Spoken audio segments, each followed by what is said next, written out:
Good evening, everyone. Welcome back to Extra Time with me and obviously my right-hand side man, Kenny Ken. Welcome to everyone that's in the chat. There is a poll going.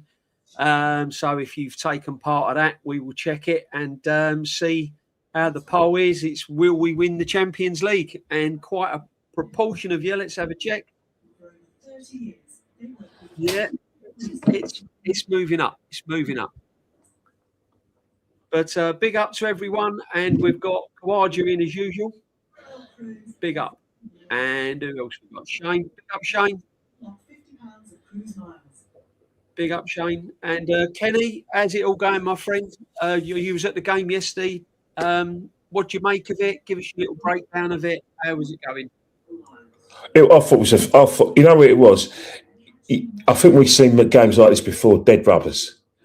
Yeah, and normally under whether it's Unai Emery or Mikel Arteta or Arsene Wenger, when we played the dead rubbers, it can either go two ways. Either we play badly, or in. And I don't mean not win the game, but too many players are thinking of their sort of personal agendas rather than thinking about the team.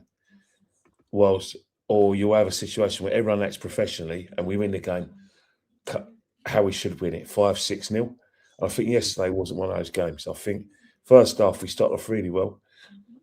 We had loads of space because I think the Kazakhstanis, they were they're just happy to be there.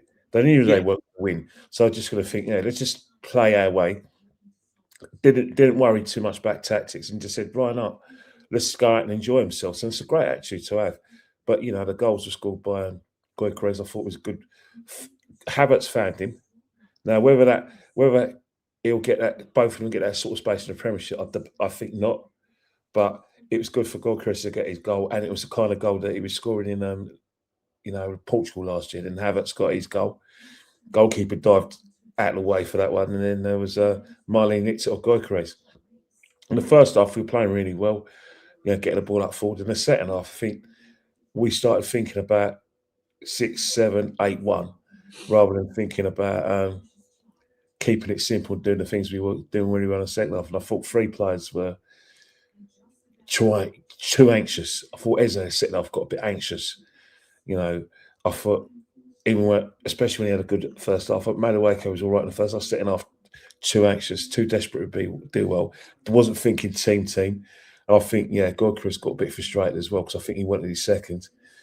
And all the players that kept it simple, the ones who looked good yesterday, Havertz, Odegaard, Martinelli even kept it simple. And then that was about right. I thought Calafiori, I was glad Calafiori of Havertz only got 45 minutes. I mean, it would be madness to expect them to start on Saturday, but it'd be nice if they're on the bench and they're competitive, when they come on. But it's one of those things where, I wasn't frustrated, but I wasn't impressed with setting off. But I understand it. But sometimes, I understand they want to impress the manager. They feel like if they do certain things, the manager will pick them. And I just say that Mikel should just go out and relax. No pressure on them. We're playing faces. Do you remember when Ibrahim came on and Bailey? Was it Bailey John? Bailey. Oh, yeah. I know what you mean. Yeah. God, bloody hell. Was it Bailey Johnson? Yeah. Someone in the chat want to go on. Yeah, but basically, when they came on, I can see Hainsey giving him instructions, and I was thinking, please, the kids, don't give them too much information. No. And I was looking at them, I said, please, just let them just go out and enjoy it. Let them just do the breaks. They know what to do. They don't even pride what to do. Just let them enjoy themselves. Because I always say that when young kids come on, if you give them too much information, they start overthinking their game during a match. So I was bidding, come on, Gabriel, just leave him. Come on, Mikel. And they kept it simple. But I'll tell you one thing, Ibrahim looks a big lad. Yeah, he does. He may not make it with us, but I'll tell you one thing: he's got a future in the Premiership. Yeah, if Ibrahim and Brando Bailey Joseph. Bailey Joseph, Bailey Joseph, yeah. Like Bailey Joseph, Big up, Jam. he's a tickle left, inverted left winger. Yeah. And he didn't have chance, but what he did is he kept it simple, and that's all you got to do. Yeah, that's it. Don't overload them with information, but make sure that they're enjoying themselves. But the good thing that came out of yesterday, and the one that Arsenal fans should be really, really focusing on. None of the team that play against Man United played, so they'll be fresh for Saturday. This is what we're hoping, Kenny. This is what we're hoping. I mean, summed up the game brilliantly. I mean, the same as myself. I thought the first half, we was on it as if we was in a serious Champions League game and wanted to get the job done. Gyokeres looked lively and he took his goal well. Havertz was on it, but I'm not getting too much carried away with Havertz, if I'm going to be honest. Because in fact, from injury, he wants to impress. He keeps it simple. That's what he's got in his life. I think keeping it simple. He's got good awareness, and he done that. And Gyokeres thrives off of that. And I've been saying all along, that's what Gyokeres needs. He needs someone to get the ball early into space, so he can run onto things, so he can make his runs, and he's going to get found out. It ain't going to get foot on the ball. It's not going to get delayed. It's not going to get past left. It ain't going to get past right. So that's what Havertz can give you there, which Odegaard don't seem to be doing, and he slows it right down. I was impressed with Norgard as well, though. I thought he tried to look forward at every single opportunity.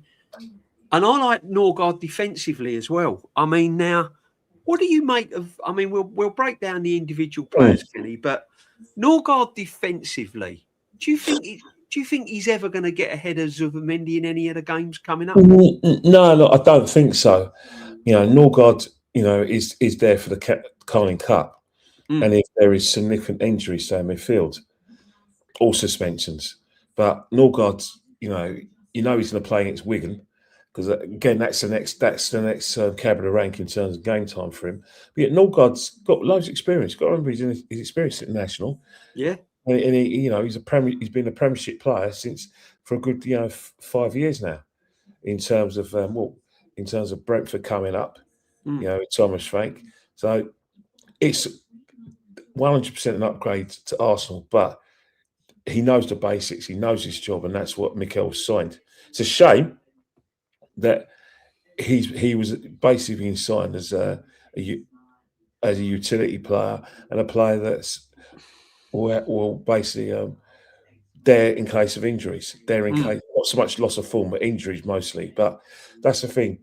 At the end of the day, if Arsenal come calling, you say yes. You say yes because they've offered you more money than what you're on in Brentford. Yeah. Do you reckon he'll ever be? Sorry, Kenny, but do you reckon he'll ever be called up in the last 16 to do a job?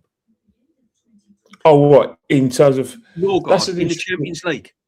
That's an interesting question because these are must-win games, and ultimately you want players who you think are going to come on that are part of your plans.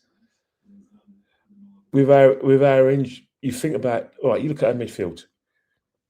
Zubimendi, Rice definitely going. Odegaard, Eze definitely going to be in the last in the squad. That's 4 midfielders, and then you've got Martinelli, Madueke, Trossard, Saka. That's more. That's you call forward stroke midfield, and then you think about Mikel Merino. Of course, he's going to be there because he hasn't let anyone down. So in terms of places, I think he will. Because I think there is still space for him because he is a player that Mikel that has come on in European games and he has done a job. But I understand where you're coming from. It's a different squad for knockout stages. For a start, it's not a long campaign like the league. The league was actually a long campaign from September to January, whilst any time you could be playing 2 legs and then you could go out, or another 2 legs and go out, or another 2 legs and get the final. So it's only a long campaign if we win. Whilst we'll win, lose or draw, we're going to get those games anyway. It was going to be a long campaign, but yeah, he's, to be honest, he's basically like a cover. So he's a utility player. He's not set in stone. He's not set in stone that he's going to get a name in the squad, because let's face it, how many people need to be injured for him to play? Yeah, no, facts, man. Facts. I mean, and that moves me not nicely on. I mean, because we will get into the Leeds game, obviously, but obviously Champions League, it's been a flawless campaign. We've won the games, and it's been impressive. Like it or not, it's been impressive. I'll put a poll up. Obviously, I've got my doubts whether we can win it because of the man in charge, obviously, and Shane. Big up to Shane as well. He said it earlier in the chat. However, I had to put the poll up, and I've ended it now, but 64% said that we can win the Champions League. So it's pretty even, Kenny. But looking at the Arsenal potential Champions League round of 16,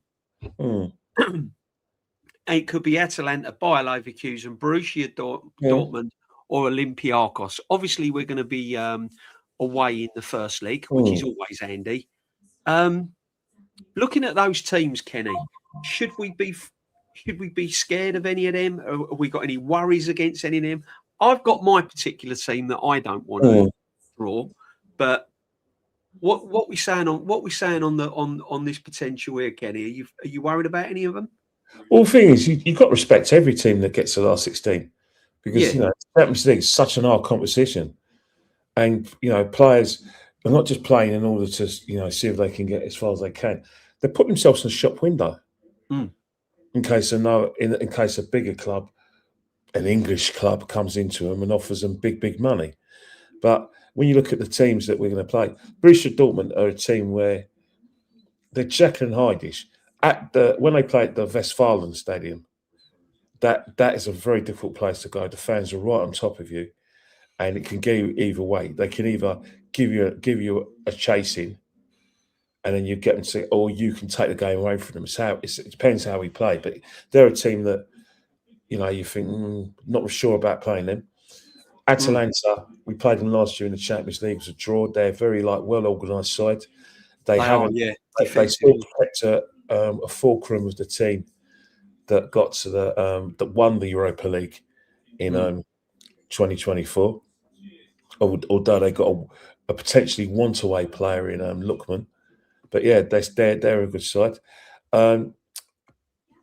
Leverkusen, the Leverkusen have been, let's face it, they've been basically taken apart. They won the Bundesliga 2 years ago, but since then they've lost Frimpong and lost Havertz. They've lost their manager Xabi Alonso, and obviously Xhaka has gone back to English football.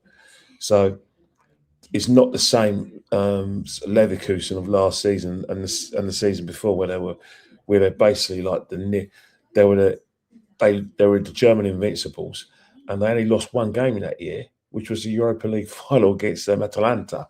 But yeah, they're not the same size, so Arsenal should have. What's going on here? Yeah, here we go. Yeah, no, I agree. But Olympiacos is not a team that we fear. They'll be passionate.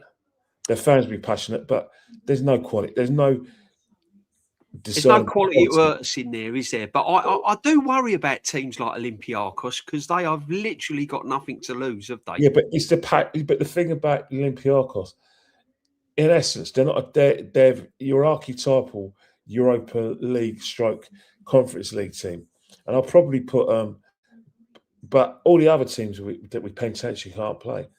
I remember Leverkusen got to a final in 2002. They got internationals, but they have been decimated by English football and losing Alonso. Dortmund always got to take him seriously. They play attacking football. They've got some good players. Amy is one passionate of those fan base as well, isn't it? And they're a team that you don't really want to play. Especially, you don't want to go to a situation where they turn you over and then you have it all to do. Let's not forget who got to the Champions League final 2 years ago. And let's not forget that this Dortmund team beat Paris home and away in the semi-finals. And had it not been for like them running out of gas, they could have been Champions League winners until 2024. And again, some of those players are still there. So, but ultimately, if you look at how Arsenal played in those 8 league games, you would say that Arsenal should not, and probably would feel very confident about their passage into the quarterfinals. But again, it's 180 minutes of football. The first leg is simple. Don't avoid defeat at all costs, and don't give the opposition anything encouragement coming to the Emirates. Last thing you want to do is, whoever we playing, be it Dortmund, God forbid, that they're 3-1 up or 2-1 up. You know what happened when if they got a goal up, the onus is on them, and then it'll be a massive effort for us to sort of turn it over. But this team in Europe is flawless. In the league, I think it's catching up with us. But you know, one of the things that will affect in the Champions League, whoever we play, is our league campaign is very unforgiving. And a lot of it's down to this Champions League format. This Champions League format is basically sucked the life and sucked the legs out of our players to the extent that they know that they're going. You got Spurs finishing in 4th, Kenny. I mean, you know what I mean? It's crazy, isn't it? Why have Spurs finishing 4th? Why have Newcastle nearly got there? Why have Man City got there? Because English clubs, with the intensity they play at, with the athleticism of their chosen 11s, they play these teams in Europe. Physically, it's a mismatch.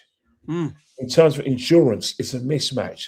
So, and they're now technically very great. So what happens is that every English side, they may have a few curveballs, but ultimately they will get to the last 16 because of their superior athleticism and endurance. Yeah, true. Big up Dan for the raid. Big up Dan for the raid. Everyone that's come over from Dan Potts, big up to every single one of you, and big up to Dan Potts. Welcome to the Arsenal Huddle. Make sure you smash a like. It does help the channel. And obviously, if you've not subbed, make sure you sub to me and you follow Kenny Ken. If you don't know Kenny Ken, you've not been living on planet Earth. That's all I can say, my friends, because everyone knows Kenny Ken. Enough. All right, so make sure you think. But we're talking on Champions League at the moment. Me and Kenny don't really fear anyone, but I do. I fear. Who do you fear? I don't want the German teams. German teams in knockout competitions are not good. Especially if they get their noses in front in the first leg. And I think the first leg's going to be key, because if we come back to the Emirates and we're trailing 1-0, 2-1, 2-0, and we need 2 goals, that's going to be difficult, because like I saw last night, Kenny, we're very, very wasteful. Again, I've still got concerns in the attacking area. I know Gyokeres got his goal, but he did miss a few chances. Mudryk, for me, you're seeing why now Chelsea got rid of him, to be honest, and you're seeing why the question marks are there. It doesn't have to be that way. I was going to. It's simple, but you know the problem he's got. He's got 2 problems. He keeps it simple. Then what will happen is that it will work in his favour, but perhaps because we see him do a few tricks, we see him score like a couple of brilliant goals against. It's just his end product, though, Kenny. It's just his end product. But that was the case at Chelsea, though, wasn't it? Yeah, that's just what I'm saying. He don't seem to have improved on his end product. Do you know what I mean? Though, for England, his end product is not an issue. If you look at Saka as well, when he plays for England, the pace of international football and the fact that you up your tempo in the last third, that suits Saka down to ground as well. Saka hasn't been great. Yeah. And and that's probably why we are noticing Madueke, because we're thinking, hang on here, Madueke ultimately has been here to put Saka under pressure for his place. Do you think it's a mental thing then, Kenny? Do you think they're all trying to break into this team? Do you think it's a mental thing where they're trying to do something ridiculous, or instead of just that easy pass or that easy cross, they're trying to do that bit extra? Because Mikel, you got to remember, Mikel's such a joy out of the joy of watching. Oh yeah, I mean, attacking flair football. Although Kenny, his press conference, we're going to start with this is it now, Vamos. We're going to start playing all this attacking football. Is he going to say that against Leeds? Is he going to say that on Saturday? No, he won't. It's because we're already through, and it's 7 out of 7 at the time, and we're playing the worst team in the Champions League who have been entered for the competition. Yeah. Of course he's going to say it, because guess what?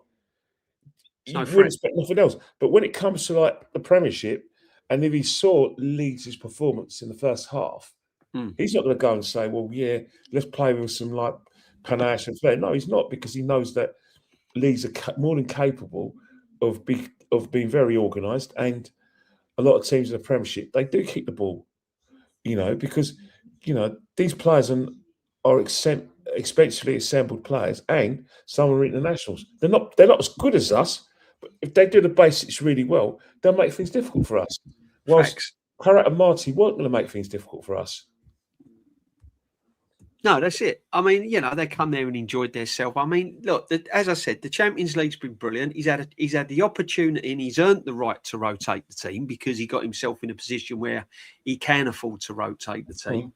But the last 16, I don't see any real threats. We should be over 2 legs. We should be through.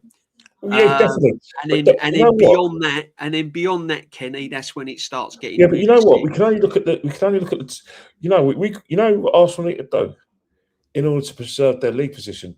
The only time I think about a Champions League, they've got 2 games on either the 10th or 11th of March, and or the 17th and 18th of March. That's where Arsenal got quality. Really, Arsenal really need to put all their eggs into Chelsea next week, and the league campaign. Which again, we're ahead. We're not comfortably ahead, but we're in a bit of rut performance wise. And as I feared, getting a bad habit, start playing poorly. Then what will happen is that the scrappy wins turn into draws, and the draws turn into defeats. That's what happens in football. It doesn't matter how positive you want people to think. Arsenal fans are worried that you can't kill a killer. You can't kid someone who gets up early in the early doors to watch us play, and you can't kid someone who will watch us in the pub, or kid someone in the ground. They know a bad performance from a good one. They know a satisfactory win from a dissatisfactory win, and they'll say it. As much as you want to be positive, crack on. That's nice, but don't try and tell people that they've got agendas, because they're reviewing a match. It's match-based basis. Your show, Dan's shows, both Leeds shows, AFTV, and any other Arsenal content show will not survive without match day, match previews and match reviews, because it's about football. You could have as much jabs about, this guy was calling me out on YouTube, and he said this about me, and I said, say it to his face, and he didn't. He said he'll give me a job, but he broke the conditions of our friendship. All that nonsense. No. Without Arsenal, you lot wouldn't be here. So it's about the football. Absolutely, mate. No, well said.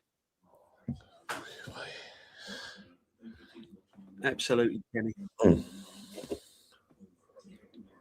No, what I was going to say though, Kenny, right, is on the Kai Havertz thing, because this is rolling and rolling and rolling, isn't it? I mean, Kai Havertz come back yesterday. Everyone's waxing miracles, and he did have a good first half. I thought his touch was there. He does bring something a little.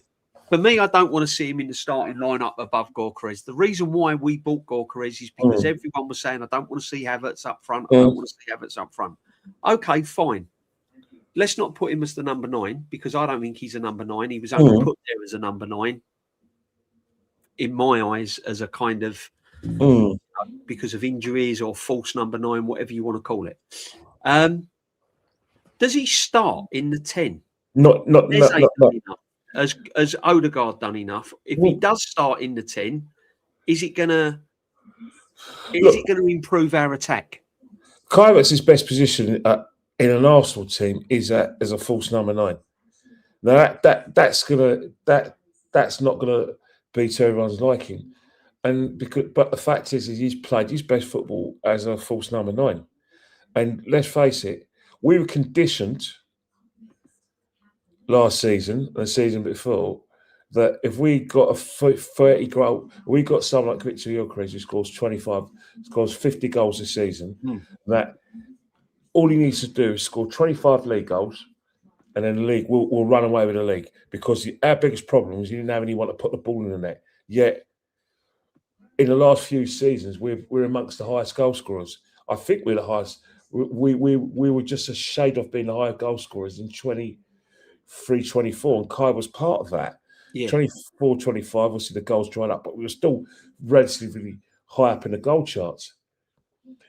But because Kai had that kind of nightmare match against Man United, and because Kai there were other games where you thought, oh, Kai, what the hell? Yeah, you missed again, and some of the misses were comic. But but you got to remember one thing: the way we play does not befit a centre forward. As much as we want Gyokeres to do well, we can't carry him. We can't you can't carry any of the players. And if you're waiting for him to hit a bit of form, and you're saying, well, if this player played, and if they put this pass through, and if they got the ball quicker, yeah, they're facts. But there's no guarantee that he'll put the ball in the net. You know, there's times when crosses have gone in for Victor, and he hasn't been there. His movement hasn't been sharp enough. But you know, he has left the door open to Jason's and Havertz. Not just because of he hasn't scored that. It's because of the disconnect between him and his certain players. You know what I mean? Yeah. There is a connect with Jesus. There is a connect with Kai. But look, the Kai Havertz argument is he's not fully fit anyway. To start playing him in full-blooded games now will just only put him back on the injury table. Got to carefully manage him. And our good friend Calafiori plays in a different position. But I was pleased that after 45 minutes, both of them were 100% better. No, Bentner, is this SLD being mischievous again? Bentner's no way. Bentner, the only person who thought Bentner was world class was Nicholas Bentner. SLD trolling you again, Kenny. Yeah, but the only person who thought Nicholas Bentner was world class was Nicholas Bentner. Was Nicholas Bentner? Yeah, exactly. You know, he thought he was better than Adebayor. Hates the fact that him and Adebayor had a spat. You know, Nicholas Bentner should, just praise the Lord that he actually. Is Gyokeres our modern Nicholas Bentner, do you reckon? That's a good question. Nicholas Bentner's technique was better than Gyokeres's, but Gyokeres is a better, more effective goal scorer at the club he was at before he joined us. But the fact is that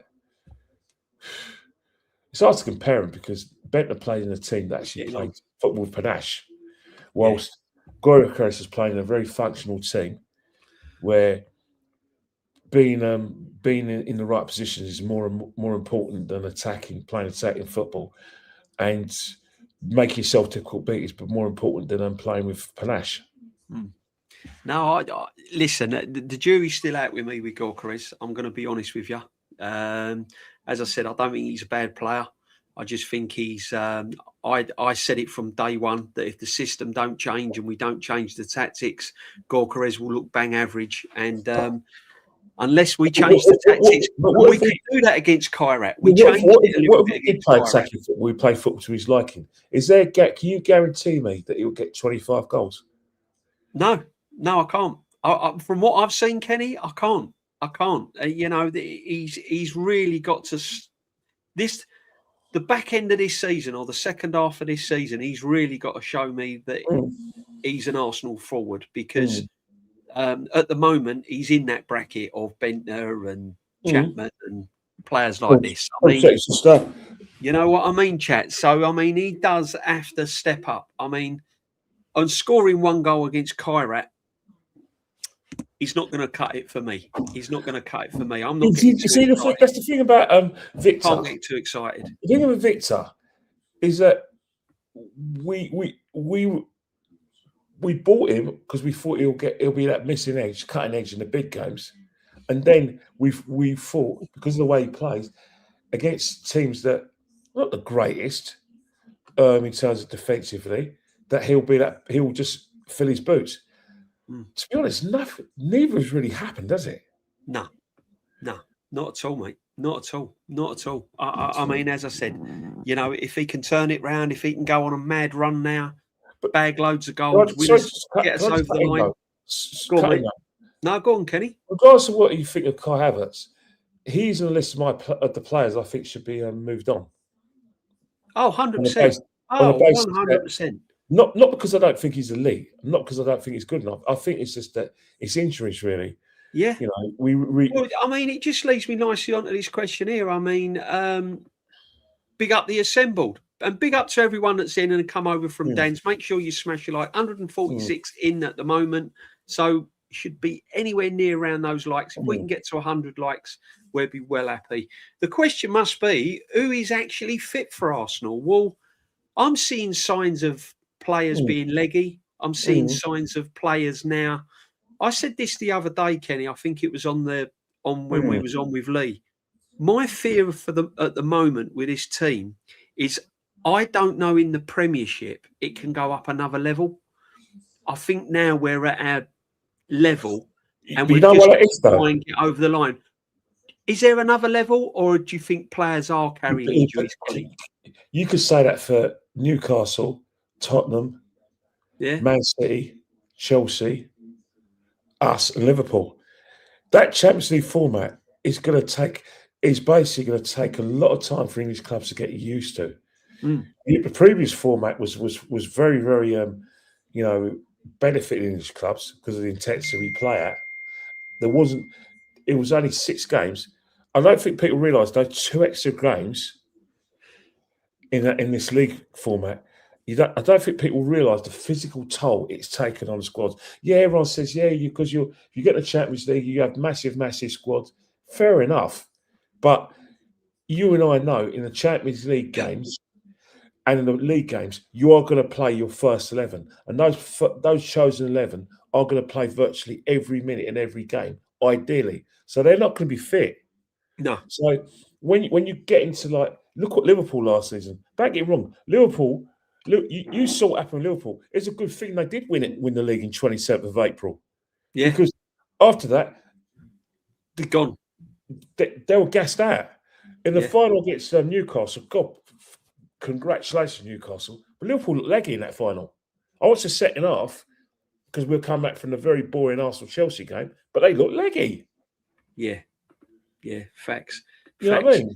I mean, this debate goes on and on and on. And listen, everyone in the chat, all your comments, I'm caught short. Just keep talking. Go on, my friend. All your comments, guys, are really, really appreciated. But I think with this question, is it the striker? Is it the tactics? Is he getting the service? And it's been a brilliant debate all through the season, to be honest.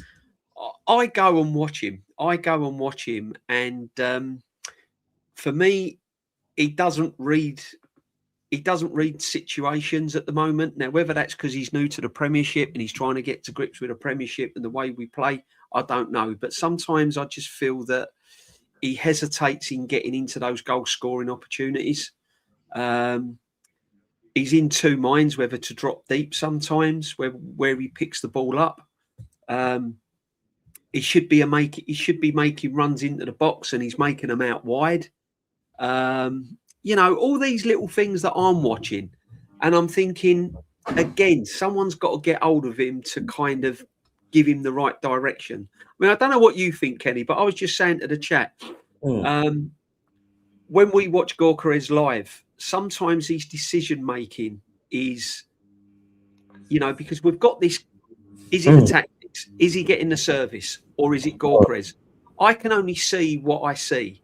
And sometimes he's hesitant to make runs into the box when he should be. Sometimes he's going out wide when he should be in the box. Sometimes he's dropping deep when he shouldn't be dropping deep. And he seems to kind of pause when he reads certain situations. Like Classic. What do you feel on him? Because I don't want to spend too long on Gyokeres because I think with Victor, that's a classic. That's a classic player that's struggling for form, trying to so hard. We see it with so many strikers that when they do go for a goal drought, they do different things rather than the things that they're paid to do. Run those, trying to get involved in the play, trying to show everyone that they can play football, that they're technically the best, they're technically great, and they're as good technically as their teammates. Right, a player's out of form when he's trying to be part of the play, when really and truly he should get up there. He should be the one who should be in a position to get these balls. And that's the thing with Victor. Look, you know what? It was always going to happen. It's a massive transition. Coventry, and then he went to well, he was Brighton, Coventry, then he went to Sporting. Brighton didn't play a league game. No. He was in the academy, and then he went to from Coventry, he went to Portugal, had some couple of great seasons, and then that gave him the launch pad to come back to the Premiership. This is his first season in the Premiership. Yeah, exactly. You know what? The transition. You've got to remember that there's two levels of transition. There's a transition from La Liga to the Premiership, and then there's another transition to Mikel Arteta's Arsenal. Both are massive. Yeah, and that is a different transition when you're playing for Arteta's Arsenal, which is possession based, which is pressing and not positional based as well, isn't it? It is hard to adjust. That's what he signed up for. Perhaps next season he's going to hit the ground running. You got to remember that's what he signed up for. That's what Eze signed up for. Players who are struggling for consistency. Eze's problem is he's struggling for consistency of selection. Gyokeres is just struggling for consistency, but that's what you signed up for. They were more than anxious to come here. We all know what Gyokeres did to come here. We all know how Eze was phoned. He says he phoned Mikel Arteta. They knew what they were getting into, and they just have to grin and bear it. They knew that it's highly unlikely that we'll change the way we play to benefit them. We may do it as a horses method, but ordinarily, that's how we play. Mikel is going to win if he wins the league, he's going to do it his way. What do you think on his quote then, Kenny? Gyokeres, and he quotes, "We weren't playing as fast and as direct as in the first half, and I think that's why we didn't score in the second half." He's been too nice. What he should have said is that certain players were going for glory, and they weren't keeping it simple, weren't trying to find me because we're playing a shit team. And when you play shit teams, I want my goal. I want my goal to cement my performance. No matter what. This is what I think. I think he is a bit too nice. See, that's another thing. It's too Eze appearing. I want my goal, not all the time, but I want my goal. And then Martinelli's nicked the goal off him. And you've got a situation with Martin Odegaard. I mean, he had a couple of headers, didn't he? Yeah. And he went, I want my goal as well. I mean, they was all trying to get on the score sheet when they been pressed. We're anxious for us to talk about Odegaard because that is a tool. Paul Scholes thinks that Odegaard is a problem when it comes to our lack of attacking potency. It's down to him. Yeah. I mean, Big G. Suddenly, Havertz is a world beater despite playing against Borat FC. Yeah, but whose fault is that? Whose fault is that? It's not Havertz's fault. It's the fault of the fact that Arsenal fans have completely short memories. All Arsenal fans' opinions are done on a match-to-match basis. Even the biggest of fans, like for instance, they don't mean what they say. But when you've got headline writers he had a good 45 minutes. He was man of the match. Well, some of the people prominent fans, are now saying he should start because Gyokeres was having some difficulties and still having them. Havertz is always in a great light. Exactly. Let's not forget, when he scored, that song came along. That song that the Waka Waka song. And Mate, yeah. Arsenal fans live in the moment when it comes to always have been. Always have been. This is maybe that's football fans in general, but the thing about everyone, I know that you're going to say there's revisionism about Kai, and there is. There's always going to be a revisionism about Kai because you know what you're going to get with Kai. When it's good, it's really good, but when it's bad, it's bad. So bad that it makes you cover a 30-goal season striker. If Kai put those chances away in those games against Man United, and I think there was a game against Newcastle as well, and there was a few games Ipswich as well. I think there wasn't Ipswich. It was it was Man United was the game that really was a straw that broke the camel's back. You know what I mean? 100%. And I think with in terms of like Kai, he is what he is. He's not going to change. I think if Kai did put those chances away, we wouldn't even be talking about a striker. We would have accepted. The manager loves him, Kenny, doesn't he? The manager thinks that he's the golden ticket. But it's not just the manager. Arsenal fans refuse to accept who we are under Mikel. They refuse.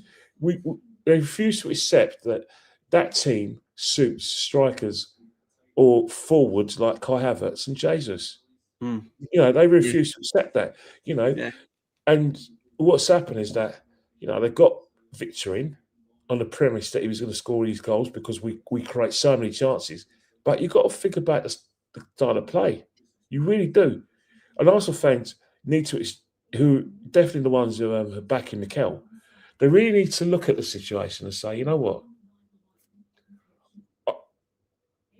I'm a massive Mikel fan, but maybe I should study the way we play before I recommend certain players to the club or I champion certain players. Don't get me wrong, there's nothing wrong with doing that. But you do know that when you champion certain players to come and play for us, you do know that the system's not going to change.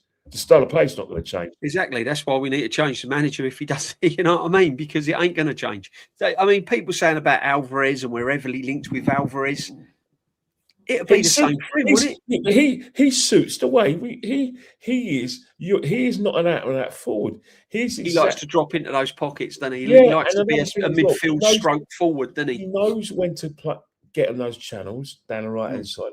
He knows when to get in the box, and he's got good feet.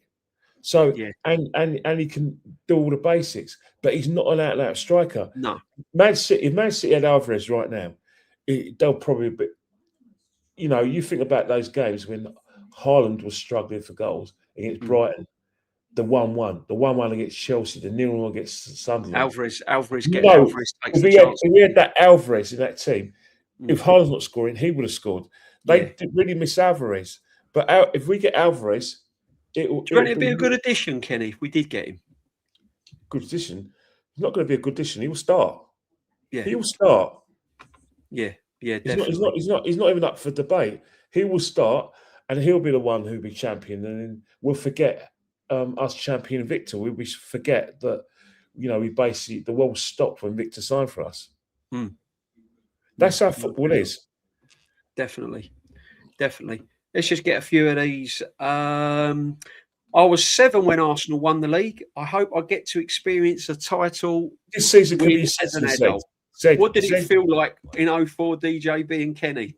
Kenny, what does any championship, what does it feel like? It was the best thing in the world, but you know what's happened? I don't know about you, DJB, but I regret not really, really going to town. I thought it would have ended. Don't get me wrong, I knew we were aware of Abramovich, and we knew how much Chelsea spent that season. Players like Crespo, Mutu, players like Jeremy, Makalele, Johnson, Joey Cole, amongst others. Those kind of players. And then, we knew Peter Cech and Drogba were coming, and obviously that we knew Iron Robben was coming. We knew that he was going to knock down a training ground, and he already poached. Like I said, he poached the Man United CEO to cut to Chelsea, isn't it? Yeah. I mean, I just remember that. Yeah. I mean, I remember that season. It was amazing. So it was a case of, like, despite all of the money Abramovich was spending, despite the fact that he wanted that European Cup and he wanted Chelsea to play at Barcelona, with the team we had, I still thought that we'll see it off. Yeah. It was still us and Man United, that Chelsea wouldn't be a threat. But had I known what Abramovich would achieve with this Chelsea side, had I known it was incredible. Sir Alex Ferguson will build another team in 2006 where they'll dominate again in Europe. I'd have enjoyed it more. League. I would have enjoyed it more, but I didn't know that. I see where you're coming from, Kenny. You know what I mean? If you'd have known, if you'd have predicted the future of Chelsea and Man United, you'd have enjoyed it more. I enjoyed it. I was at the parade. Had a great time, but I was writing, well, what's happening next? Yeah, what we're going to win next. And this is very similar to this season. Yeah. If we do get over the line and win it this season, which the jury's still out for me, but if we do, it's not now. It's what can he do next year? What can he do the year after? Because I don't want to be in a situation like 2004 where other clubs are coming round the corner and we're still on the back straight. Do you know what I mean? It's just it was worrying. So the Chelsea CEO that was poached from Man United was Peter Kenyon. Peter Kenyon, yeah. I was That's trying to think of his name. So when Abramovich, got all those players, you hindsight is 2020. So if you're a footballing person and you saw the way and your acceptance of modern football, it would have been of course it was a given. You spend all that money getting the best people behind the scenes, getting a new training ground, getting all these expensively assembled players. Of course they're going to give Man United a run of their money. And they're going to push us 100% as the underdogs in London. But I didn't know that in 2004. No, we didn't. We didn't have a clue. We thought Arsenal was going to go and dominate for the next 10 years. Yeah, that was the feeling I got in 2004 when I just thought we was going to go and dominate it. I never thought the power of Chelsea was round the corner, Man United as well. It was just, but this is what I worry about now. Big up Gianni, as always, my friend. Big up, make sure you sub to Gianni. Absolute legend, knows his stuff. Lux is in as well. Jamboy's in. Prome's in. Yeah, Prome, I did hear a rumour about this. I don't know whether Kenny has, and it's always nice to get the Kenny's view on it. Did you see the Camavinga link to Arsenal? I haven't seen it. Is it on paper talk? Well, it is. Well, I don't know. No one reads the papers nowadays. They don't pick up the Sun. I know it's an old saying, isn't it? Paper talk, but you know what I mean. Is it kind of? I'd say these old journalists be turning their grave, but then again, instead of listening to these old journalists, we now listen to Carve and Darmesh. Yeah. And Mark. Exactly. You know what I mean? Camavinga. I don't know about that one at Arsenal. I'm not sure. Well, you do. You know about him because didn't he go off injured? He played against us last season. Again, I think he's injury prone as well, wasn't he? He's had a few injuries. He was right. You know what people seem to forget? That the Aston Villa game that we played a few weeks ago on the 30th of December, and the Rome again is actually quite similar. Where before those 2 free kicks from Rice, Real Madrid were in it. Oh, they were saving that possession. They were getting them behind us, and we had to ride our luck a bit. Yeah, and then 100%. We got 2 free kicks, and then we took the game away from them. But Real Madrid were definitely in it, and Camavinga was one of the players that were the driving forces in that midfield. And then he went off. You know what I mean? Yeah. So, I mean, I like him as a player. But is he gonna? Did you see similarities though? Did you see similarities with the Villa game, just during the Christmas period, and the game with Real Madrid, where bits of individual quality in succession took the game away from both teams, but actually both teams didn't do too badly in those matches. Exactly. No, exactly. It was fine margins, guys. Fine margins.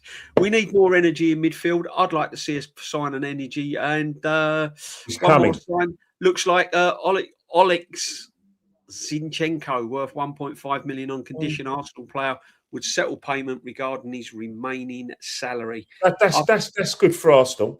That's good for Arsenal, good for the player, good for Arsenal all round. If we can move him on, get money, pay him off, whatever they've got to do, just get him gone. I don't want him back here at Arsenal, that's for sure. We've had enough, haven't we, of him?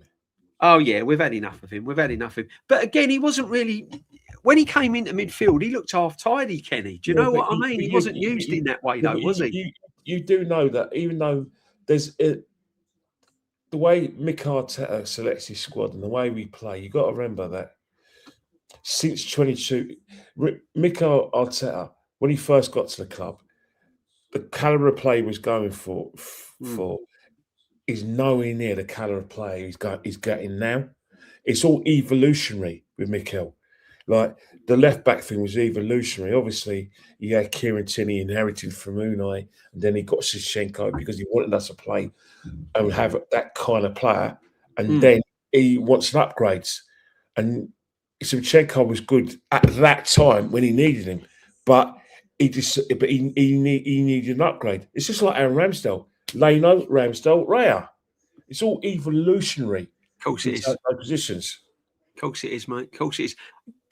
Just switching before we move on to Leeds. 169 in, guys. Make sure you smash in the like, people. Thank you for joining us. Much appreciated this Thursday tea time.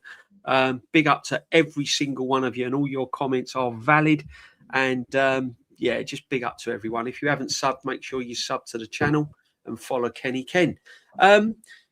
Kenny, getting back to yesterday, what did you make of Skelly? I was pleased for him like yesterday. I don't know about you. I thought he had a good game. Yeah, I know it's only Kyrat. I know that. He was doing Miles Lewis-Kelly things that he was doing last season.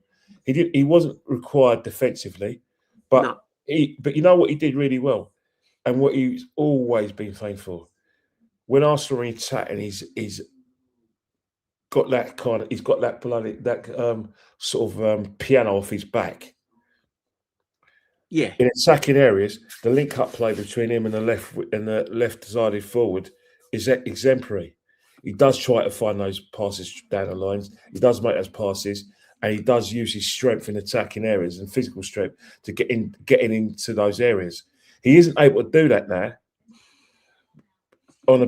because the game we've changed. Teams are not letting us do that. And another thing as well, there's more requirements for him defensively because he's too short. He's not too short. It's just that he doesn't attack the ball. No, he's scared of attacking the ball in case he gets caught on the diagonals a bit. When it's in, because what's happening is that he thinks that if he gets tight, his strength would see him through, or if he gets toe to toe, his pace will see him through. But the problem is, you always run the risk that even the players with not the sort of like searing pace, they'll still beat you in a foot race because that's why he's a midfield player. That's why he's midfield. I would say if you let the ball bounce and you don't attack the ball, you're on the wrong side. And I don't care how fast you are. If you're on the wrong side, you're not. You can't be in. You're already what I call in the danger zone, and you leave your team a man short.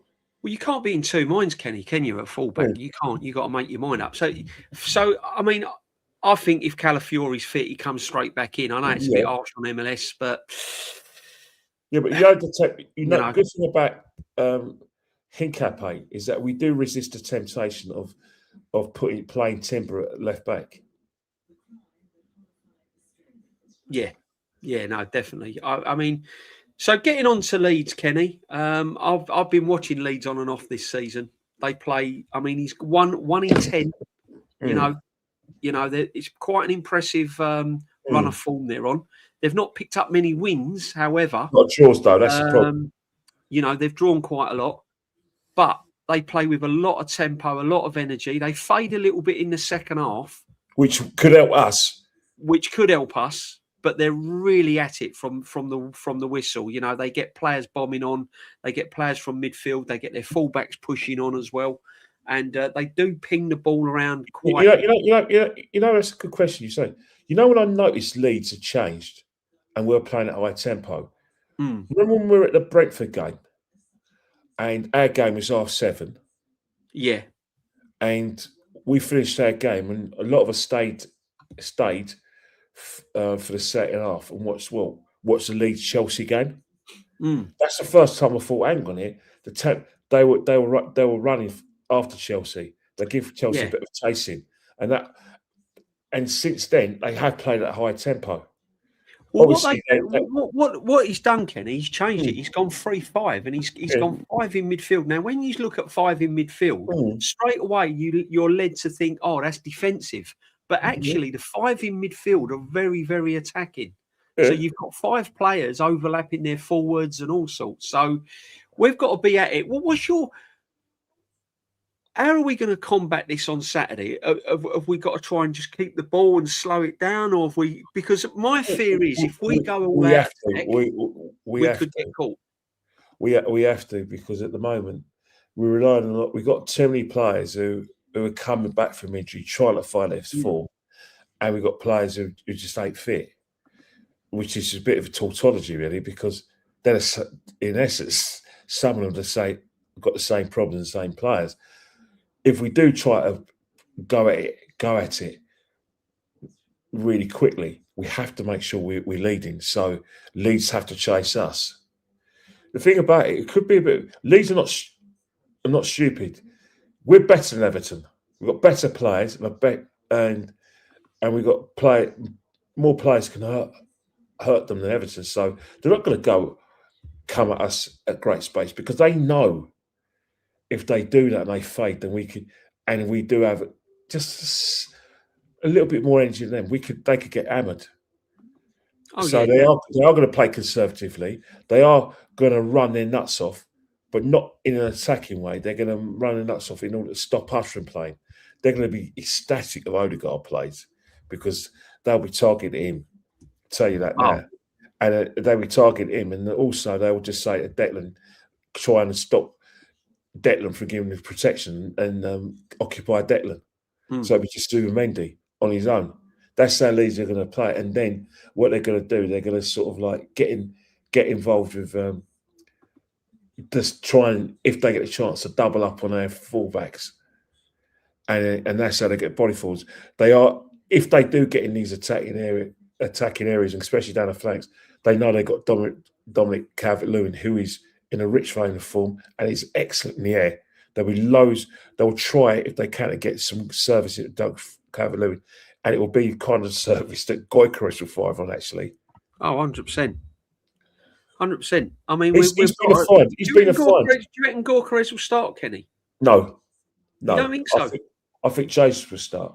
Victor's not going to. Victor, if Jesus gets energy in his legs and Mikel thinks he can play a consecutive amount of games on the trot, that's a bit of tautology as well, then Victor will have to fight for his place. He can't wait around for Victor. No, you can't. He can't wait around for Victor, but Jesus has shown him that there is a connection with the teammates, and Jesus will make those kind of. He has that sort of thing where he can make something happen out of nothing. However, Jesus' performance in the first half against Man United, when he was on, was just non-existent. Oh yeah. There's the question. Big up, G. Odegaard, then, Kenny. What we doing? He's going. I believe he's going to start. I believe he's going to start against. Odegaard will start, but the problem is that Odegaard yesterday. I didn't have to say it, or I didn't have to be the only one who say it. Every person I spoke to, the first thing they said is, "For God's sake, he slowed the game down yesterday." Oh, unbelievable! Consecutive matches, big games where he's been substituted for ineffectiveness. Paul Scholes, the best midfielder we've probably ever had. Yeah, ever had, and probably the best English player we've probably ever had. Sorry, Gerrard fans. Sorry, Big Frank fans, but Paul Scholes is better. Sorry, but anyway, back to his opinion. There's nothing Paul Scholes don't know about playing as a number 10 or a number 8. And he's saying that Odegaard's part of their problem while we're not hurting teams, and that he's trying to get the ball too deep. And what did he say? That if he came back in the midfield, Roy would tell him to boom, boom, off. And he said it. It was on the envelope today. And it says it all, that Paul Scholes is finally saying what we've been saying for a long time. Yeah. But because it's coming from Scholesy, it's not allowed. Yeah. No. They'll say Scholesy's having a go at our captain. And he's trying to he doesn't want Arsenal to win league, so he's criticising their players. But they're valid comments because Arsenal fans were saying it. Even these bigger supporters are saying that he needs to be taken out of the team for his own good because he's not playing well. Yeah. So that's his own supporters. Yeah. I'd start Eze again. I'd start Eze. You've got to give Eze a time, but you got to make sure that Eze's got that piano off his back. Yeah. Don't give him too. By all means, he should know by now. He's been here for 5 or 6 months. He should know by now what's expected of him. He should know what to do. Yeah. Under no circumstances let anyone come up his arse, come out of his arse, and then run past him. And he should know well what was required. And then he should have clear instructions to get closer to whoever's starting up front, to get closer to a Martinelli, get as close as you can to Saka. Those are clear instructions you should do. You know, we need match winners now. There are too many tight games where we're basically not being able to get over the line because we're running out of ideas. Well, try something different. All right, by all means, play the way you want to play, but gets Eze to play a different type of number 10 to Gyokeres. Doesn't have to be the same as Gyokeres, but for the love of God, if Eze's 25 yards out from out of goal, tell him to shoot. But this is where it comes down to the manager, Kenny, though, isn't it? Yeah. This is what's frustrating because we know from what we see, we've got the players to try something different. We've got the players to do something different. We can play Eze in a different role. Play Eze and Odegaard in the same team and just have Rice as the holding midfield. Yeah, but if you play Odegaard and Eze in the same team, he's not going to do it. You're playing Odegaard and Eze in the same team. You're keeping Odegaard because he's the captain. You're keeping Odegaard because he has to play, not because he's playing well, and that isn't effective. To be honest, Eze and Odegaard hasn't worked. It didn't work. I mean, I don't want to see Odegaard in the team. I'd sooner him bring in Havertz and put him in the 10 than Odegaard. Yeah, and that's saying something. You know what I mean? Problem is that if you play Havertz in the 10, you're basically hurting yourself because he played his best football for us as a false number 9. Yeah, don't get me wrong. There were some there were a few scenes out of the wacky races with him in terms of his finishing, but when he's on song, he's on bloody song. Yeah, exactly. Unknown, I'll tell you what, you might have Kenny's vote there because, he likes Marino up front because he does the simple things, scores goals. Another thing with Mikel Merino is that his positioning in the box is a lot better than the orthodox striker we signed from Sporting Lisboa. Crazy, isn't it? I don't know how someone who's not a striker knows when to stay still when the ball in the box, knows when to stay still. And the reason why he has to stay still because he's already mentally, physically where he should be. Yeah, exactly. I mean, listen, midfield he's slow. I don't think he suits their midfield. Look at the goal. Look at the goal he scored against Man United. Yeah, exactly. Cross comes in, he knows he's where he should be and boom, tapping. Yeah. And he's not a striker. I think we're in the situation where we've got Gyokeres and he is trying to accommodate him, but the fact of the matter is he's trying to get Jesus back in the team now. He knows Gyokeres is not, firing the same as Eze. Jimmy, I'm with you. I've tried to back Eze. I've tried to stick by him. I want him in the team because Odegaard is awful. You know the best thing for Eze and the best thing for fans? Yeah, I'm with you, Jimmy, man. You know what the best thing for Eze is? And the best thing for us as Arsenal fans? Forget what he done at Crystal Palace. He ain't there no more. No. He's Arsenal now. Forget. Yeah. And I should do that as well because I'm the most guilty of it. We love those performances in the Championship rounds You know, championship rounds. And the championship rounds of Crystal Palace last season was the FA Cup. And finishing as high as they could. It's frustrating, isn't it? We've got Eze and Gyokeres in the team, and we've not been able to. Both players we wanted. Most players are not majority of players. Yeah, but you've got to remember one thing. You fit into the system. The system doesn't change for you. That's what I'm saying. Under this manager. Yeah, I know. Not under this manager. Again, no, if we had Emery, I don't see Emery changing the way he plays at Aston Villa. What he's done is that the players who play in attacking areas, what he's done for Ollie Watkins. If Ollie Watkins, like, you know, as an ex-child, just name him after Unai Emery, or give his child the middle name Unai. Because Ollie Watkins always been a good forward, but Unai Emery is taking his confidence in game to another level. Yeah. In essence, Unai Emery's got him in England squad. Yes. Yeah. Unai Emery's got him in England squad. I know. Really, he's a good manager, Unai Emery. I mean, don't listen. You can't judge that manager of his spell at Arsenal. A lot of Arsenal fans, if he'd have been given time, he would have been a good manager for us. And what I call really good manager. You know what I call some of the Arsenal fans? I used to call them top gooners, and I used to call them the chattering classes. But you know what? You know what I should really call them? Do you remember University Challenge in the 80s and 70s? Yeah. And it was hosted by Ban McGlasgow. Some of our fans, the way they talk about football and the way they talk with the nuances and they're level-headed, I should call them University Challenge contestants. Bambers. Call them Bambers, Kenny. Look, the new name Bambers. You know, like Fulham fans. You see Fulham fans. You beat Fulham away and Fulham at home. Their fans look like candidates from University Challenge, don't they? Yeah. Well, Chelsea fans look like Chelsea fans. Some of them have those tendencies. Some of them are obviously look like. Do you remember that program in the 80s, Capital City? Yeah. And in London, it was on London. It was London on Thames TV. Well, some of the Chelsea fans look like candidates out of Capital City. Yeah, yuppie types, and then you've got the Rabsy Nebsik types. But I don't see many Rabsy Nebsik types as Fulham fans. No. It's elite, isn't it? It's all elite. I mean, yeah. So, what do you reckon? Do you reckon we're going to get the job done then against Leeds, then, Kenny? This is the one that's worried me. This is the one that's worried me. I'm sorry. I like cricket, SLD. It's not my fault. I like cricket. Yeah, come on, man. There's nothing wrong with cricket. Let's have a look.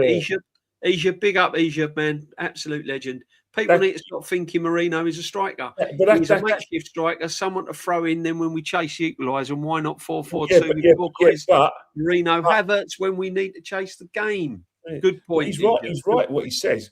We never once said that he was a striker, but unfortunately, if the strikers ain't performing or injured, who's the first thought that comes in your head? Him.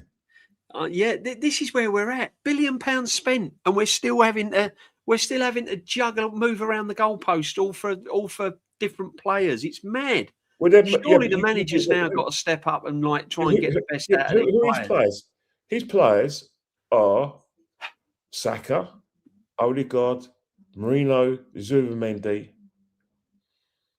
and that's it. And Raya. They're his boys. They're his pets. Yeah, we won't get on to Saka, my friend, because we'll see how he performs against Leeds, because he hasn't featured in the Champions League midweek. They've all had a nice little break. Rice has had a break. Zubimendi defensively against Leeds. You know what Saka's going to do on Saturday? He's going to have a good 30 minutes and that be it. Yeah. He's not been right since his injury, has he? I mean, when people turn around and say, oh, he's not been right since his injury, and they use that as a bit of an excuse to get the player out of jail. Like Odegaard. Oh, he ain't been right since his injury. We did warn him last season. People like the guy's been in many we told them, didn't we? We got trolled because Saka came back, scored on adrenaline, scored against Fulham, but in the games he didn't play, he weren't great. But they kept quiet. Now, good point, Jam Boy. Now they're saying, now they're having a go at him. Whilst what we were saying is that he shouldn't have played last season. He should have had a full rehabilitation. not play for England, and then come back fully fit. But we played him because he's our star boy. And played him, and now we're getting and look at the results of it. Look at the results and now of we're it. getting half fit Saka. Yeah, Look at the results. If Mikel Arteta resisted, it's another Michael Owen, isn't it? It's another Michael Owen. Let's be honest. It doesn't have to be that. If these guys got Gerald Houllier ruined Michael Owen's career. Yeah. I think Saka's going the same way as Michael Owen. I think he's plateaued. I don't think he can get any better now. I think that's it. He's still a good player. He owes this manager quite a lot because this manager has given him a platform where he could play his best football. This manager ultimately got him into the England team. So he owes him a lot. However, this manager, because he believes in Saka and thinks he's the best player, he tactically and formation-wise, it has to be it's Saka's team. But if you want to see the best out of Saka, Mikel, you've got to give him significant rest and significant rehabilitation, and so he can play his best football. Unfortunately, to get the best out of Saka, he's got to play in little spurts, and he has to be selected in little spurts. But because we have to win things, because he's our only, let's base it. Let's cut the like how do I say, the mystery, and just cut through the sort of like riddles. If he was playing at his best, we'd have won the league by now. Well, he's our match winner. Look, I can understand. I understand your opinion when he says Saka's reached his peak. Yeah. Listen, what I mean by that is he should be levels now. Saka should be 12, 15 goals a season, double figures in assists. We see him. He has little moments, little bursts here and there. He's not the free-flowing Saka and the goal threat Saka that we've been seeing in seasons gone by.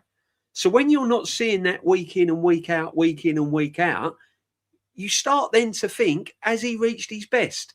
He might move on to another club and his career might take off. You might see Saka play better for England than you do Arsenal. That might be the fact. That might be the situation. You're on mute there, Kenny. So that seems to be the same with a lot of players who play international football. Some of them are not fit to their clubs. Obviously, he's not on that level. But do you remember David Healy, Northern Ireland? Yeah. He stopped scoring for Northern Ireland, but he couldn't at Barn Door at Fulham, and he had the clubs he played at. But for Northern Ireland, yeah, he's fantastic, good, David Healy. See, I had that with John Barnes. I thought John Barnes was brilliant for Liverpool, but internationally, that's why for me, John Barnes was never world class. Yeah, but with John Barnes, never really done it for England apart from the Brazil game. But at Liverpool, he was getting the ball to Van Lantzen and running and basically causing all sorts of havoc in a free role. Get a Daglish game of free role. I'm not having a go at stuff, but I think another thing as well with Johnny Barnes as well. He was right, but he did adapt to the fact that England, because of the way we played international football, didn't kick the ball enough. He had to adapt to that because that's English football. But he couldn't. He was used to Liverpool dominating possession. He was used to dominating it. Yeah. I don't know. I mean, I love Johnny Barnes, good player, brilliant player to watch, but I wasn't like you are with Saka, Kenny. I was with Johnny Barnes. Do you know what I mean? I just but you know why though? I don't blame you because if you saw those performances at Liverpool, and you get prepared for Euro '88 in West Germany and then Italian '90 2 years later, you couldn't wait for Italian Euro '88 in West Germany, and you couldn't wait for Italian '90 because you thought, John, oh my God, I can't wait. He's going to smash it. Yeah, I was really looking forward to it, and he never produced. In Peter Beardsley, going to smash it and get Barn in there as well. Didn't happen, did it? Didn't happen. No, didn't happen. Didn't happen. Jamboy said, and I've been saying this as well. Jesus left wing, Zubi in the 8. I think Zubimendi would do better in an 8. I think you could even, I think he's more creative in an 8. I think defensively, and he's going to worry me Saturday. He could end up there. Yeah, he could end up there. But the thing about it is that the way Mikel wants to do Mendy to play, he needs Mikel. He wants him to be different from the traditional DM. He wants it to be the the sort of DMs that Spain would produce for the national level. Mm. I mean, we've even got. Big up the Doc, always a legend, my friend. Welcome. Jesus in a 10. I mean, this is it now. Everyone is. Yeah, but who had the bigger pillow? I'd rather Donald Duck in a 10 than Martin Odegaard. You know what I mean? Right. I'll tell you one thing. I'll tell you one player that had a bigger pillow foot than Martin Odegaard. Alexander Hleb. He had a pillow foot. When was the last time you saw? He did have a pillow. When he played for Arsenal, when did you ever see Hleb shoot from 25 yards or shoot? Yeah, no, I like Hleb. Hleb's creative play was. He was very creative, but how many times did you? We always used to joke if Hleb shot, his foot would come off. Yeah, I see where you're coming from. I know, but I can't disrespect that. No, I'm not disrespecting. No, I know what you mean. He was a pillow foot. Azu Saga has lost that burst of pace because he knows that he will put an hamstring if he tries to sprint. 100%. In back of his head, he thinks about it. I think it's affected him massively. I think that injury for such a young player has really affected him mentally. Really affected him mentally. Really has. I don't think you would blame him either. Big up the Lynch is in. Big up the Lynch. Hope you've had a good day, my friend. Zubamendi is poor defensively. I've said it from day one. I just don't see it. DJ Jamboy, I think he's learning a job. But I get where you're coming from. He ain't great. Yeah. I see, but the problem is with that, Kenny, learning on the job, is that for me is one of the most important positions in the football team. When you're playing in that 6 and you're the first line of the defence and you've got to protect that back. Who's helping him out, though? Who's helping him out? Well, Rice, but he's blowing out of his backside, isn't he? Yeah. And who used to help him out with the first press before he became ineffective? Odegaard, yeah. So he gained protection from kickoff from their attacks by pressing from the front, and Rice gave him the legs to learn his trade. You know what I mean? Yeah. DJ B have an agenda against. So it's not an agenda, my friend. The whole fan base has got an agenda at the moment. SLD. I hate I don't like Gyokeres either. We need another Rosicky. Yes, we do. A fit Rosicky is what we need. That is what I'd like to see in this Arsenal midfield. I keep saying it. I would love real baller in midfield, Kenny. A bang on full Mercer. Baller in midfield. Rocastle. You know, that's what I think we've been lacking over the years, Kenny. Someone that's going to get you off your seat. You know what I mean? I'm seeing robotic kind of midfield play. I want someone to get the ball and run at players and just make things happen. You know, I've just not seen it. And I don't. Yeah, Morgan Rogers would be ideal. The only problem is it comes back to the manager, and you could have the most exciting midfield players there is. There's only one club he's going to. That's Man City. He's going to go back to Man City where he started. Absolutely. And I'll be honest. I think it's a graveyard for creative players, Arsenal Football Club. I really do under this manager. It's not creative enough. He doesn't create enough. He doesn't excite me. You know, if he gets the job done, I'll see it. Is Morgan Rogers a flair player, or is he a box-to-box midfielder who can score goals? Yeah. You need Ozil. Prime Ozil. I'm sorry.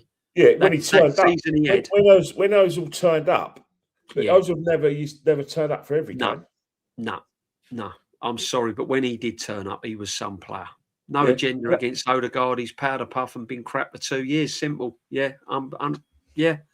But this is it. If the manager plays him, who do you blame? You can't blame Odegaard. You can't blame Odegaard. This is what I'm saying. If the manager's picking these players and they're out of form and stuff, you can't blame the players. You've got to blame the manager. And the manager now is saying, "Oh, we're going to start attacking Vamos and all this malarkey." I can't listen to him. I can't listen to him, man. I really can't. Rogers ball carrying past 2 or 3 players would stop playing for us. Yeah. Oh, Jamboy, as soon as he went past 2 or 3 players, that'd be him benched. 100%. Right. Make sure you're smashing the likes. Make sure you're following Kenny Ken. Kenny, I probably won't be on stream with you now before the weekend. So, what's your prediction on the Arsenal Leeds game, my friend? And take your Arsenal hat off and I've taken it like off. Me, be honest. 1-0 Arsenal. 1-0 the Arsenal. 1-0 the Arsenal. You don't think Leeds are going to score? I think it'd be Gabriel Magalhaes from a set piece. You reckon? Set piece again? Ole. Hey, I'm not too funny. If it's working for you, just take it. You know, we're in a situation where we've got to win this league at all costs. We'll worry about the panache later. Don't get me wrong. We're going to need the panache to win. It is getting that way with me now. Just get the league done. Get the league done. Say thank you very much, Mikel Arteta. The thing about it, there are going to be games when we're at home. Of course, we've got to talk about panache. But I think what Leeds are going to do is that for us to play with a bit of panache, we've got to wrestle control of the game. Now, the players who should be getting us to play with a bit of panache, Odegaard is coming. We're on Odegaard. Saka's out of form. Trossard is a dibbly-dobbly. Let's face it. And then Gyokeres hasn't got the technical quality to give the defences a bit higher. And in order to help us play that sort of passing intricate style, come on, you saw Gyokeres' last. This is why I've always said I think this squad has been put too much on a pedestal. I'm not saying it's a bad crap squad. But it's nothing wrong with it. I just think it's overrated. It's overrated. It's over-glamorized. You know why? It's quantity mixed up and mistaken for quality. Because we look at the names, we look at the price tags, we look at the players, and we look at how we think they're going to play and how they're just going to. We just assume that because we've got all these big players, they're effortlessly going to fit in, because in our opinion there isn't a discernible difference in quality between the first team and them. However, tactically there is, because the manager trusts the first team and he trusts them on the basis that tactically and off the ball he gives them more, whilst the other players they're the sort of players where they can give us the technical quality we need, but tactically they don't know, haven't got a clue how we play because they've only been in 5 minutes. Yeah. No, facts, Kenny. Facts. It is a bit of a mishmash. It's all bitty. It's all bits and bobs and pieces and road umps and craters, whatever you want to call it, potholes. It's not flowing. It's not, and it is what it is. It is what it is. But if it gets us over the line and wins us a title, so be it. So be it. I think we should have give a shout out to the Arsenal women for reaching the final of the newly formed Champions Cup. Congratulations!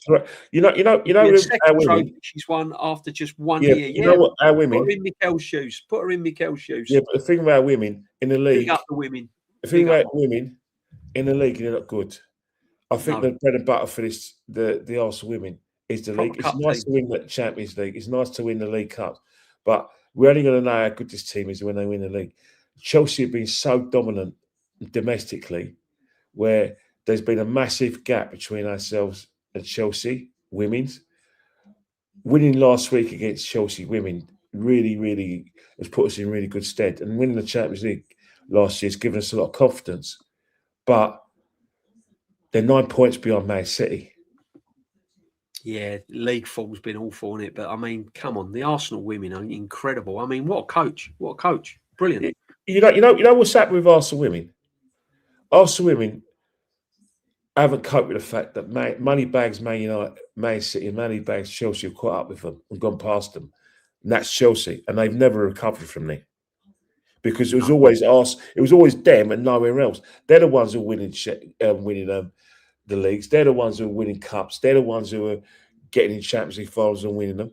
It was all the situation where they had it to themselves. And sometimes when teams catch you up and go past you, you don't recover. Look at us. We've struggled with Chelsea's.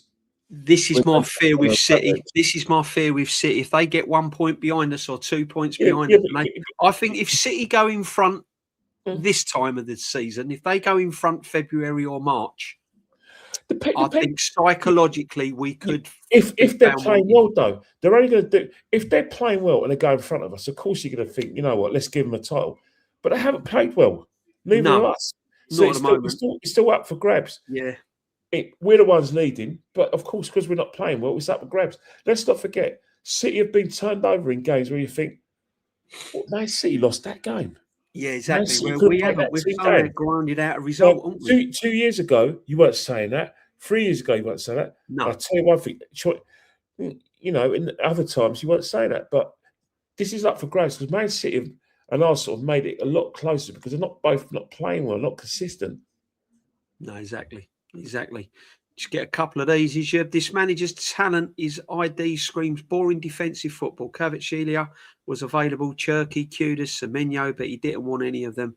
Imagine Kvaratskhelia tracking back like a left back. Exactly. This is it. This is Mikel's team, and this is his tactics, isn't it? Eob, 100% without you were 100% spot on with everything you said. Eob, because 100. that's exactly what we're thinking. But again, I think with Pep has admitted defeat that he hasn't quite got the personnel, he's got the injuries, and he hasn't got quite that cutting edge. That's why he's got Semenyo. And that's why he's got, in terms of defensive solidity, he's gone for Gahey. This guy will never admit he's wrong, like Pep has. No. Not at all. Pep knows he hasn't prepared for yesterday in terms of like getting players like defensive players to replace eventually the John Stones of the world. Gay's one of those sort of players, and obviously, you know, freshen it up attacking wise. He never did that, and he needs a bomb off his ass for letting Alvarez go. But it's not easy when Alvarez wants to play every game. I mean, you win the World Cup, you don't want to be deputy to Haaland. See, that's the thing now. After the World Cup, you're going to have egos. If these players now go on the World Cup stage, ball out, absolutely play brilliantly, they're going to come with egos. Their price tag's going to go up. Yeah, but I don't think to be honest, Kenny, right? I don't think we're going to have that much money to spend in the summer. Personally, no, we're not. We spent it all this year. And I think we need to pull 6 or 7 players out the door. No, but this is where you've got to see. This is where Bertie's got to do his job properly. We see what he could do in terms of getting the contacts in. Now let's see we see what he was like with contracts with Partey. Now let's see what he's like in getting players on, moving them on. Yeah, that's his next job for me, Berta. That's Berta's next job. Get these players gone. Martinelli, cash in on him. Trossard, cash in. Jesus, get rid of. Havertz, get rid. I know the pet chat and people are going to be watching this game. What's he talking about, Havertz? Did you see the way he played against Kairat? No, I've seen the way he's played the last 3 seasons. I can't judge players on one game. I'm sorry. I've got to go. I've waited. We've all waited so long for silverware now, Kenny. Where's the next level? We moved to the Emirates to compete with the best. There's no good. I don't want a title in 2026 and in 2046. Whatever we win our next one, that's not for me. Yeah, but within it, but you've got to remember one thing that it could happen if we don't freshen it up and we don't understand. That's what I'm saying. This is my biggest problem. What I don't want are the players that get us over the line this season, if they do, are still mingling and hanging around next season. Have you seen it? All right, as Leicester's the club can't stand still. What Arsenal's got in his favour, he ain't like Leicester. When Leicester won the league, without a shadow of doubt, they had the vultures coming along. Man City and Chelsea were vultures. Yeah. And all the great work they did in winning that league went because teams worked them out. But their best players were taken from under their feet. Mahrez had gone, hadn't he? He was quality, Mahrez. Yeah. And we tried to take Vardy off him, remember? So Vardy, that's what happens. Arsenal won't have that. Because we're at Arsenal, we're a massive club. We got an advantage of players won't come and take players off you because you're at a big club already. Yeah. But what will hurt us is if we don't rebuild. Don't get me wrong. In 2004, what killed us was players like Vieira wanting to kept them wanting to go Real Madrid and engineering moves. Yeah, that's what effed us up. Yeah. But this is my fear now, though, Kenny, because I just think we've got to keep it fresh. And this is my fear with the manager as well. And don't get me wrong, you all know my opinion on him, but point. It's got to be freshened up. We can't keep regardless what you think of him like this. But regardless what you think of him, right? The fact is that you don't even have to talk about his lack of success in terms of bringing trophies. You don't have to talk about the boring football that we all think that he produces. He's been here 7 years, so if he's been here after 7 or 8 years, of course, it's logic that we've got to keep it fresh anyway. Shelf life. Kenny, you've just took the words out. How many times have I been saying it? Shelf life. Managers have got shelf life. He'd be the first person to say that. You know, his wife. You know, it takes a toll mentally on him. That the pressure he's under is extraordinary. Yes, it's more pressurised than last season and the season before. He is the light bulb is completely on Mikel. Everyone thinks we've got the best squad. Everyone thinks that we deal with footballing situations. That's what they're saying in overlap, that we can deal with teams coming at us. We can actually dominate possession, and we're good attacking wise. They didn't really say that, but they think we got all of the disciplines right. So everyone thinks that we should win the league, and this is going to be our year. That's pressure. And then, but the other bit of pressure is that your team's not playing well and trying to get them to play well, and then you've got pressure where you're able to rotate. You can't rotate because you fear that if you rotate, it's going to go pear-shaped. Because, you know, you lose one game in the Premiership, we lose one more game, it's on.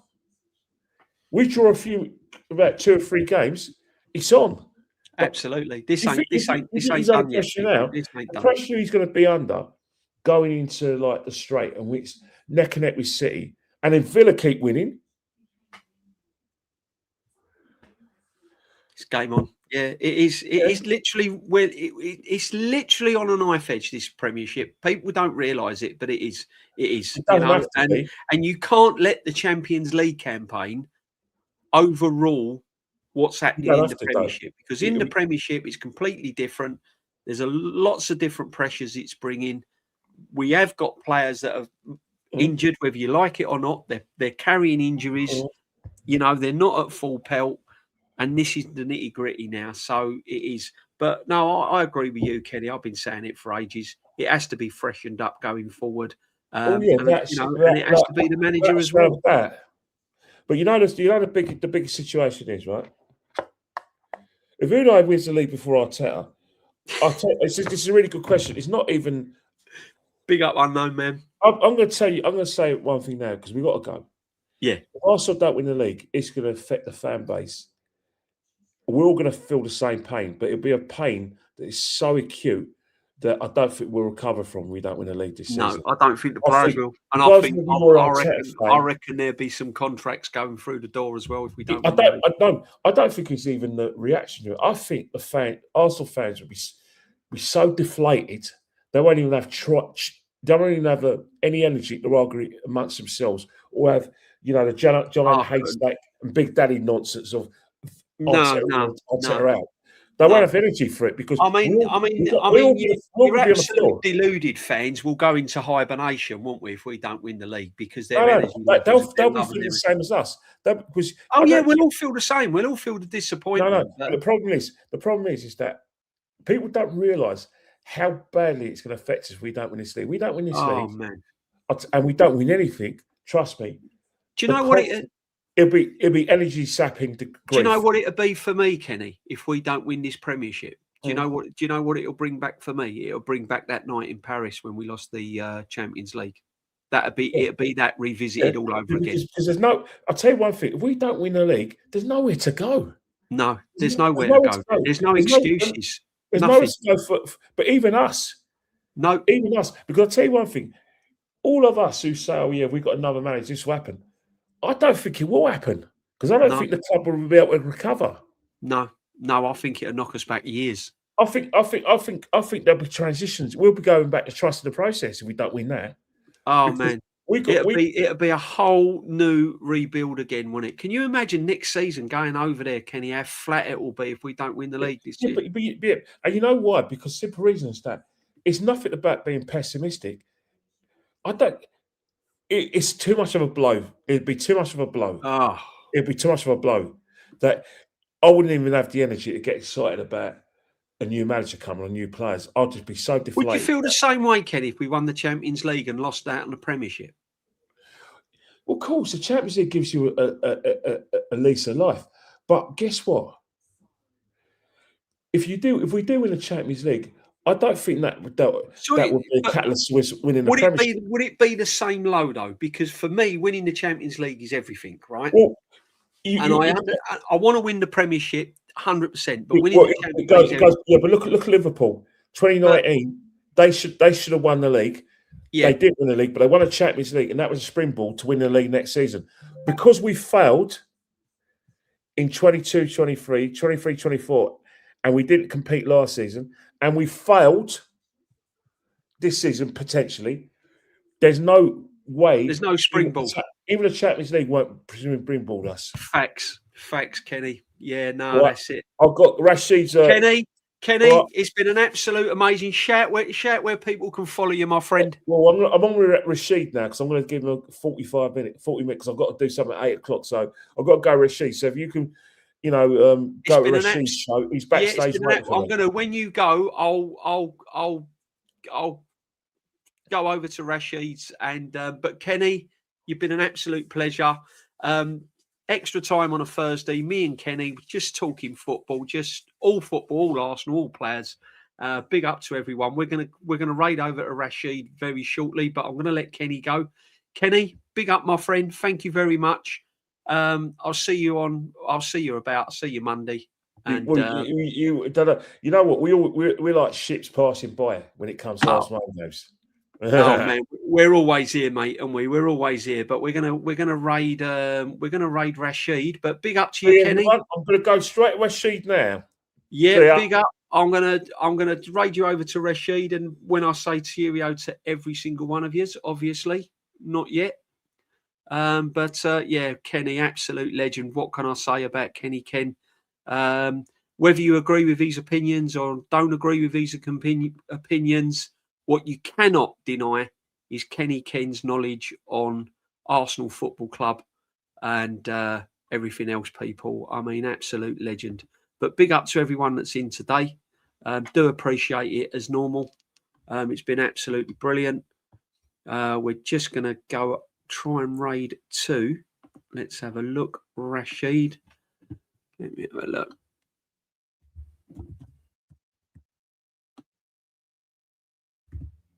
Let's have a look here.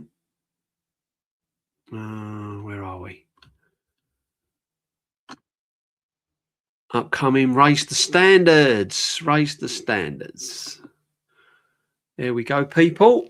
So we'll be going over to Rashid straight after. Big up to everyone that's in the chat, guys. Yeah, well done, Kenny Ken. Stream froze, mate. Here we are. We're back on. We're back on. Sorry, my friend. Yeah, I was just repeating. We're going to raid over to Rashid when we're finished here. Just saying, big up to Kenny Ken. Always a pleasure. Whether you agree with him, whether you don't agree with him, at the end of the day, you have to respect the one and only Kenny Ken, as always, and everyone else. And big up to everyone that's been in the chat. Shane popped in right at the beginning. We're going over to Rashid on raising the standards once we're finished here. Big up to everyone. Kat, what can I say? Champions League campaign. It's been flawless. Can't really do much better than what we've done. But the nitty-gritty starts right now. The knockout phase. Home and away, 2 legs. Anything can happen. Yeah, we've got a favourable last 16, but it's the Champions League, people. And it can do weird things to weird players, and I've seen it do weird things to some big, big teams. Let's hope we're not a victim of that because, yeah, now it's the nitty-gritty. On to the Premiership, Saturday against Leeds. Going to be a tough one. We're going to have to really, really pull it out the bag and get the job done. But listen, guys, I'm doing a late night chat tonight. I think 11 o'clock. I will be back tonight for a late night chat just an open chat, guys. We're just going to have a little chat. So if you're up and you've got nowhere to go tomorrow, or you can't get asleep and you fancy a little chat tonight, come and join me tonight. We'll have a little chat. We'll talk about team lineups. We'll go through some team lineups. We'll have a look at the league table. We'll have a look at all our potentials in the Champions League again. Come and join me tonight, people. Yeah.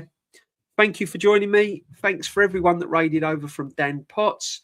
Make sure you smash a like, and I'll see you all later on the late night chat. Big up to everyone. Go show Rashid some love. Tell him DJB, the Arsenal Huddle Raid or the Huddle Raid. You know what it's at, people. You know what it's at. Big up to everyone. Bless. Hopefully I will see you all later. Take care.